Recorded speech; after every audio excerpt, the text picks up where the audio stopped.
Telangana police శాఖలో సస్పెన్షన్ల సంచలనం ఇప్పుడు హోంగార్డ్ నుంచి ఇన్స్పెక్టర్ స్థాయి వరకు సస్పెన్షన్ల వేట్లు పడుతున్నాయి. మొన్న శంషాబాద్, నిన్న తాండూరు, ఇవాళ జగిత్యాల, అన్ని చోట్ల అవే సీన్లు. మారని పోలీసుల తీరు. తెలంగాణ హోంశాఖలో సస్పెన్షన్లు ఇప్పుడు కలకలం రేపుతున్నాయి. గడిచిన 3 రోజుల వ్యవధిలో పోలీస్ శాఖలో చోటు చేసుకున్న సస్పెన్షన్లు ఇప్పుడు తీవ్ర చర్చనీయాంశంగా మారాయి. ఇంతకీ పోలీస్ అధికారుల సస్పెన్షన్లకు కారణాలేంటి? గతంలో ఎన్నడూ లేని విధంగా ఎస్ఐలు, సిఐలు ఎందుకు సస్పెండ్ అవుతున్నారు? తెలంగాణ పోలీస్ శాఖలో సస్పెన్షన్లు సంచలనంగా మారాయి. ఇటీవల కాలంలో పలు పోలీస్ స్టేషన్లోని పై స్థాయి నుంచి కింది స్థాయి వరకు అధికారులు వరుసగా సస్పెండ్ అవుతున్న ఘటనలు చర్చనీయాంశం అవుతున్నాయి.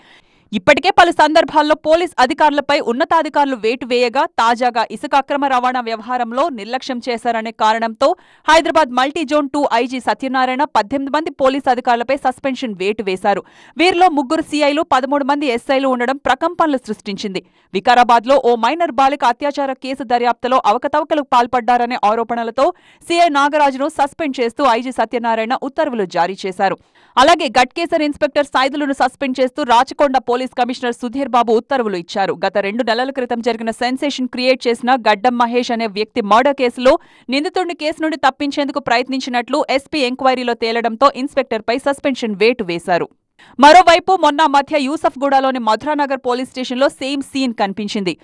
ఓ మసాజ్ సెంటర్ విషయంలో అక్రమాలకు పాల్పడడంతో మధురానగర్ సిబ్బందిపై అప్పటి హైదరాబాద్ సిపి సస్పెన్షన్ ఆర్డర్లు జారీ చేశారు. మసాజ్ సెంటర్ల దగ్గర మామూలు వసూలు చేయడంతో పాటు అక్కడ ఉన్న బాధితులతోనూ అసభ్యంగా ప్రవర్తించినట్లు పోలీసులపై ఆరోపణలు రావడంతో విచారణ జరిపి వారిని సస్పెండ్ చేశారు. అటు కొద్ది నెలల క్రితం కేసు విచారణలో నిర్లక్ష్యం వహించారనే కారణంతో నాగోల్ సీఐని విధుల నుంచి తప్పించారు. ఓ పార్క్లోని ప్రేమ జంటను బ్లాక్మెయిల్ చేసి వారి నుంచి డబ్బులు వసూలు చేసినట్లు ఆరోపణలు రావడంతో ఉప్పల్ పిఎస్లోని అప్పటి సీఐ ఎలక్షన్ రెడ్డితో పాటు మరికొందరు సిబ్బందిని సిపి ఆఫీస్కు అటాచ్ చేశారు. తెలంగాణలో సంచలనం సృష్టించిన దళిత మహిళపై 3rd డిగ్రీ ప్రయోగించిన కేసులో షాద్ నగర్ పోలీస్ స్టేషన్లోని 5 పోలీసులను సస్పెండ్ చేస్తూ ఉన్నతాధికారులు ఉత్తర్వులు జారీ చేశారు. సస్పెండ్ చేయడమే కాదు, దళిత మహిళపై 3rd డిగ్రీ ప్రయోగించిన పోలీసులపై కేసులు కూడా నమోదయ్యాయి.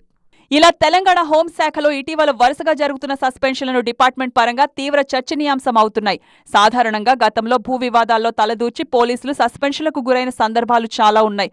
కానీ ఇటీవలి కాలంలో భూ వివాదాల్లో పోలీసుల సస్పెన్షన్ల కేసు సంఖ్య క్రమంగా తగ్గుతోంది. అయితే ట్రెండ్ మారుతోందన్నట్లుగా సివిల్ వివాదాల్లో పోలీస్ జోక్యాలు తగ్గినా న్యాయం కోసం పోలీస్ స్టేషన్లకు వెళ్లిన వారి నుంచి డబ్బులు ఆశించడం, నిందితులకు సహకరించడం లాంటి తప్పుడు పనులకు పాల్పడుతున్నారు. కొందరికి భజన చేస్తూ స్టేషన్లకు పిలిచి బాధితులకు వార్నింగులు ఇవ్వడం, తప్పుడు కేసులు బనాయించడం లాంటి కేసులు ఎక్కువవుతున్నాయనే ఆరోపణలు జోరుగా సాగుతున్నాయి. కొన్ని సందర్భాల్లో బాధితులు ఆత్మహత్యలు చేసుకోవడాలు, ఆత్మహత్య యత్నాలకు పాల్పడుతున్న ఉదంతాలు వెలుగులోకి వస్తున్నాయి. ఈ క్రమంలోనే ఆయా ఆరోపణలు, విమర్శల నేపథ్యంలో పోలీసు ఉన్నతాధికారులు పూర్తిస్థాయి విచారణలకు ఆదేశిస్తున్నారు. స్పెషల్ బ్రాంచ్ అధికారులతో ఎంక్వైరీలు చేయించగా తప్పుడు పనులు చేసినట్లు నిర్ధారణలు అవుతుండటంతో పోలీసు అధికారుల సస్పెన్షన్లు కొనసాగుతున్నాయి. మొత్తంగా తెలంగాణ పోలీసు శాఖలో అధికారులు వరుసగా సస్పెండ్ అవుతుండడం షాక్ ఇస్తోంది.